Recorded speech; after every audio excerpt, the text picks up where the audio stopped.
Welcome to Cavin's academy. நம்ம TRP சிலபஸுடைய வீடியோஸை கண்டினியூவாக பார்த்துட்ருக்கோம். ஸோ அதில் அடுத்த டாப்பிக்காக நம்ம பார்க்கக்கூடியது புராணங்கள் அப்படின்ற டாப்பிக்கில் பார்த்துருப்போம். ஸோ இதில் சிலபஸ் படி நமக்கு புராணங்கள் இதிகாசங்கள்னு கொடுத்துருப்பாங்க. ஸோ இதிகாசங்கள்னாவே நமக்கு பார்த்திங்கன்னா மகாபாரதம் கம்பராமாயணம் தான்.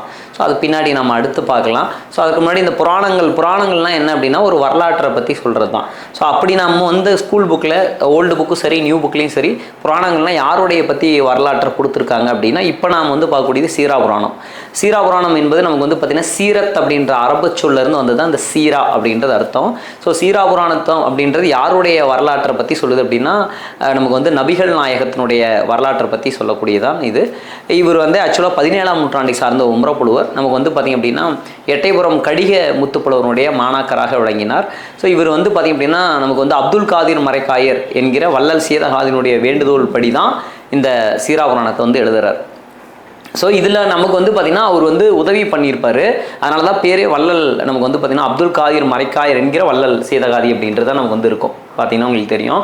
இவர் உதவி பண்ணிட்டு இறந்துருவார் இவர். ஸோ அதனால் மறுபடியும் அது யாருடைய உதவியோடு இவர் இந்த நூலை எழுதி முடிக்கிறார் அப்படின்னு பார்த்தீங்கன்னா ஸோ நமக்கு பார்த்திங்க அப்படின்னா அபுல் காசிம் அப்படின்றவருடைய உதவியோடு தான் பின்னாடி இந்த சீராபுராணத்தை அவர் எழுதி முடிக்கிறார். இந்த சீராபுராணம் அப்படின்ற நமக்கு பார்த்திங்க அப்படின்னா இதிலே கூட நமக்கு நபிகள் நாயகத்தினுடைய பார்த்திங்க அப்படின்னா வாழ்க்கையை பற்றி முழுவதுமாக சொல்லப்படவில்லை. பின்னாடி நமக்கு பார்த்திங்க அப்படின்னா சின்ன சீராவில் தான் அதை முழுமையாக சொல்லியிருப்பாங்க. சரி, ஓகே. நமக்கு இந்த சீராபுராணம் அப்படின்றது நமக்கு 10th ஓல்டு புக்லேயே இருக்கும். அதை விட்டால் 11th ஓல்டு புக்கில் தான் இருக்குது. சரிங்களா? ஸோ சீராபுராணம் அப்படின்றதுல 3 காண்டங்கள் இருக்கும். நம்ம பார்த்துருப்போம் கம்பராமாயணத்துலேயும் சரி சிலப்பதிகாரத்துலேயும் சரி. இந்த காண்டம் அப்படின்றது நமக்கு பெரும்பிரிவு அப்படின்னு சொல்லுவாங்க. அதில் உட்பிரிவாக படலங்கள் அப்படின்றது இருக்குது. அப்போ இதில் 3 காண்டங்கள் நமக்கு கொடுத்துருக்காங்க. என்னென்ன அப்படின்னு பார்த்திங்க அப்படின்னா ஸோ நமக்கு விலாதத்து காண்டம், இதை பிறப்பியல் காண்டம் அப்படின்னு நம்ம சொல்லலாம். அடுத்து நுபூத் காண்டம், இது செம்பொருள் காண்டம் அப்படின்னு சொல்லுவாங்க. அடுத்து ஹிஜ்ரத் காண்டம் அப்படின்றது செலவியர் காண்டம் அப்படின்னு சொல்லுவாங்க. அப்போ 3 காண்டங்கள். அதாவது இதில் பாடல்கள் எண்ணிக்கை அப்படின்னா 5027 நமக்கு பார்த்திங்க அப்படின்னா பாடல்களை உடையது. உட்பிரிவு நம்ம சொன்னோம் இல்லையா, உட்பிரிவு பார்த்திங்கன்னா 92 படலங்களை உடையது. சரிங்களா? ஸோ அதான் இது 92 படலங்கள். சரிங்களா? ஓகே. இதில் நம்ம பார்த்திங்க அப்படின்னா நபிகள் நாயகத்தினுடைய இந்த விலாதத் காண்டம் அல்லது பிறப்பியல் காண்டத்தில் என்ன சொல்லப்பட்டிருக்குன்னா பிறப்பு முதல் பார்த்திங்கன்னா அவர் பிறந்தது முதல் அவருடைய இளமை வயது முதற்கொண்டு எல்லா நிகழ்வுகளையும் சொல்லக்கூடியதான் இந்த விலாதத் காண்டம் அப்படின்னு சொல்லியிருப்பாங்க.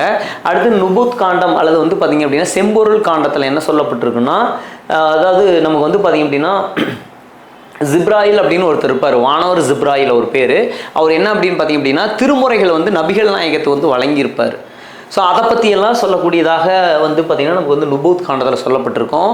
பிறகு பார்த்திங்க அப்படின்னா ஹிஜ்ரத் காண்டத்தில் அவர் மதீனம் போனதும் மதீனத்திலிருந்து வெளியேற்றப்பட்டதும் அதை தீநிலை நிறுத்துவதற்காக அதை பற்றி நடந்த போர்களும் இதையெல்லாம் சொல்லப்படக்கூடிய இதுதான் பார்த்திங்க அப்படின்னா நமக்கு ஹிஜ்ரத் காண்டத்தில் சொல்லப்பட்டிருக்கும் அல்லது செலவியர் காண்டத்தில் சொல்லப்பட்டிருக்கும்.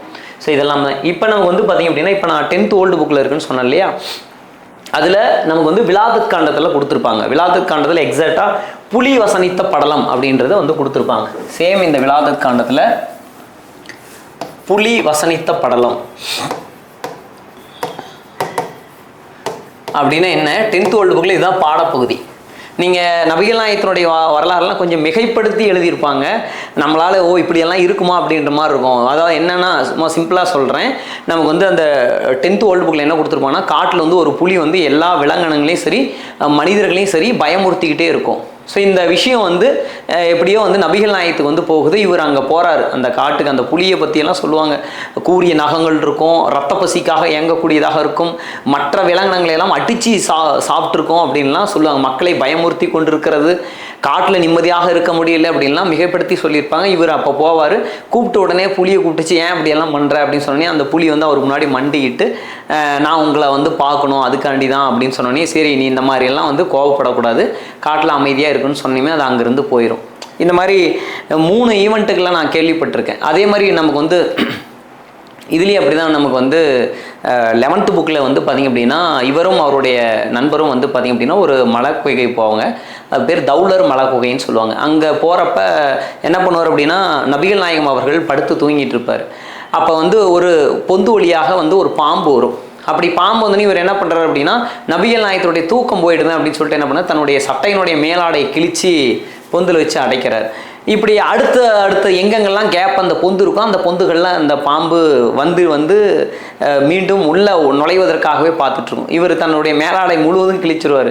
அடுத்தது வந்து என்ன பண்ணுவார் அப்படின்னா, இதுக்கு மேலே ஆடை கிழிக்க முடியாது. ஸோ அப்போ என்ன பண்ணால் தன்னுடைய காலை எடுத்து வச்சு அந்த கேப் அடைக்கிறாரு. அப்போ கால்லேயே அந்த பாம்பு வந்து தீண்டிடுது. ஸோ அதனால் இவர் மயக்கம் போட்டு உழுவுறாரு. அப்போ நபிகள் நாயகம் வந்து ஏன் என்னாச்சு அப்படின்னு சொன்னப்போ இவர் இந்த மாதிரி தான் பாம்பு வந்துச்சு நான் தடுத்தேன் அப்படின்லாம் சொல்கிறாரு. பிறகு பாம்பை கூப்பிட்டு ஏன் இப்படி பண்ணேன் அப்படின்னா, உங்களை காண தான் நான் இப்படி பண்ணேன், உங்களுடைய ஆசீர்வாதம் வேணும்னு சொன்னேன்னு ஆசீர்வாதம் கொடுக்குறாரு. அதே மாதிரி மானுக்கு வந்து பிணையமாக இருந்திருப்பார். இதெல்லாம் நம்ம நிறைய விஷயங்களை கேட்டிருப்போம். ஸோ வந்து பார்த்திங்க அப்படின்னா நமக்கு அப்பேற்பட்ட நபிகள் நாயகத்தினுடைய வாழ்க்கை வரலாற்றை எழுதுறது தான் நமக்கு வந்து உமரப்புலவர் அவர்கள் எழுதியிருப்பார். இதில் நமக்கு வந்து பார்த்திங்க அப்படின்னா இவர் எழுதிய மற்றொரு நூல் அப்படின்னு வந்து பார்த்திங்க அப்படின்னா நமக்கு வந்து முதுமொழி மாலைன்னு ஒன்று எழுதியிருப்பார். சரிங்களா? ஸோ 80 பாடல்களுடைய தான் இந்த முதுமொழி மாலை அப்படின்ட்டு. இதுலேயே முகுந்த மாலைன்னு ஒன்று வரும். நம்ம ரெண்டையும் கன்ஃபியூஸ் பண்ணிக்கூடாது. முகுந்த மாலை அப்படின்ட்டு நமக்கு வந்து பார்த்திங்க அப்படின்னா இவரால் எழுதப்பட்டது. நமக்கு ஆழ்வார்களில் நமக்கு வந்து பார்த்திங்கன்னா 10th புக்கில் கொடுத்துருப்பாங்க இல்லையா? ஸோ ஆழ்வார் பேர் சடன்லி மறந்துட்டேன். ஆழ்வார்களால் எழுதப்பட்டதான் நமக்கு வந்து பார்த்திங்க அப்படின்னா முகுந்த மாலை அப்படின்றது அவர் வடமொழியில் வந்து எழுதியிருப்பார். சரிங்களா? ஸோ இதான் நமக்கு வந்து சீராபுராணத்தை பற்றி நமக்கு வந்து 10th புக்லேயும் சரி 11th புக்லேயும் இருக்கக்கூடிய டேட்டா பேஸ். சரிங்களா? ஸோ நன்றி, வணக்கம். மீண்டும் அடுத்த கிளாஸில் கண்டினியூவாக வீடியோ பார்ப்போம்.